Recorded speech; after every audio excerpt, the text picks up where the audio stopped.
কাছে আমাদের অনুরোধ যে আপনারাও পরিবর্তন চান, আর আমরা সেই পরিবর্তন করার দায়িত্ব নিয়ে ময়দানে নেমেছি। কার্যত আপনাদের দেওয়া দায়িত্বই আমরা পালন করার জন্য সামনে এসেছি। আমরা আশা করব যে আপনারা সব কিছু দিয়ে আমাদের পাশে থাকবেন, সমর্থন যোগাবেন, ভালোবাসবেন এবং জনগণের বিজয়টা আপনারা নিশ্চিত করবেন। অতীতের মতো কোনো নির্বাচনী ইঞ্জিনিয়ারিং আমরা দেখতে চাই না, এবং আসলে আমরা একবারই এটা বরদাস্ত করব না ইনশাআল্লাহ। যে কোনো ধরনের কারচুপি, ভোট ডাকাতি এবং ভোট ইঞ্জিনিয়ারিংয়ের বিরুদ্ধে, ম্যানুভারিংয়ের বিরুদ্ধে আমাদের অবস্থান নেবে স্পষ্ট।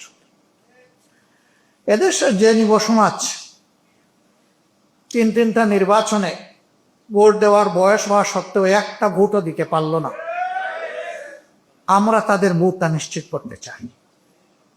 যুব সমাজ, তোমাদের ভোট তোমরা দেওয়ার জন্য ঘর থেকে বের হয়ে আসবা এবং তোমাদের ভোটের হিসাব নিয়ে তোমরা ঘরে ফিরবা। আমরা তোমাদের সাথে থাকবো ইনশাআল্লাহ।